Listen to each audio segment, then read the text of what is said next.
ಧೀಮಂತ ನಾಯಕ ನಮ್ಮ ಮಂದಕೃಷ್ಣಣ್ಣ ಮಾದಿಗರವರು.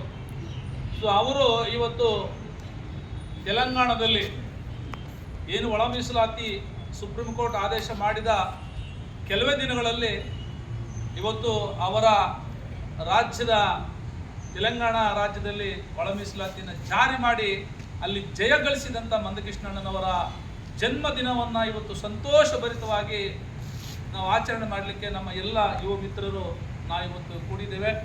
ಮಂದಕೃಷ್ಣಣ್ಣನವರು 60 ವರ್ಷಗಳು ಈ ಒಂದು ಹುಟ್ಟುಹಬ್ಬವನ್ನು ಇವತ್ತು ದೇಶದಾದ್ಯಂತ ಮಾಡ್ತಾ ಇದ್ದಾರೆ. ಇದು ಸಂತೋಷದ ವಿಚಾರ. ಹಾಗಾಗಿ ಇವತ್ತು ದೇವನಹಳ್ಳಿ ತಾಲೂಕಿನಲ್ಲಿ ಇವತ್ತು ನಾವು ಕೆಲವೇ ವ್ಯಕ್ತಿಗಳು ಸಾಂಕೇತಿಕವಾಗಿ ಸೇರಿಕೊಂಡು ಮಂದಕೃಷ್ಣಣ್ಣನವರ ಹುಟ್ಟುಹಬ್ಬವನ್ನು ಆಚರಣೆ ಮಾಡ್ತಾ ಇದ್ದೀವಿ. ಮುಂದಿನ ದಿನಗಳಲ್ಲಿ ನಾವೆಲ್ಲರೂ ಕೂಡ ಆಶಾ ಭಾವನೆಯಲ್ಲಿದ್ದೀವಿ. ಮುಂದಿನ ದಿನಗಳಲ್ಲಿ ಕೇಂದ್ರದಲ್ಲಿ ಒಬ್ಬ ಮಂತ್ರಿಯಾಗಿ ನಾವು ನೋಡಬೇಕು. ಇಡೀ ದೇಶದ ಮಾದಿಗರ ಸಾಮಾಜಿಕ ನ್ಯಾಯವನ್ನು ಕೊಡುವಂತಹ ಒಂದು ದಿಟ್ಟ ಒಂದು ಅಧಿಕಾರವನ್ನು ಮಂದಕೃಷ್ಣಣ್ಣನವರಿಗೆ ಲಭಿಸಲಿ ಅಂತೇಳಿ ಇವತ್ತು ನಾವು ಅವರಿಗೆ ಒಂದು ದೇವರಲ್ಲಿ ಪ್ರಾರ್ಥನೆ ಮಾಡ್ತಾ ಇದ್ದೇವೆ. ಹಾಗಾಗಿ ಮಂದಕೃಷ್ಣಣ್ಣನವರು ಮತ್ತು ಮಂದಕೃಷ್ಣಣ್ಣನವರ ಧರ್ಮಪತ್ನಿಯವರು ಅವರ ಮಕ್ಕಳಾದಿಯಾಗಿ ಇವತ್ತು ದೇಶಕ್ಕೆ ಒಂದು ಉತ್ಸಾಹವನ್ನು ತಂದುಕೊಟ್ಟಿದ್ದಾರೆ. ಬಹುಶಃ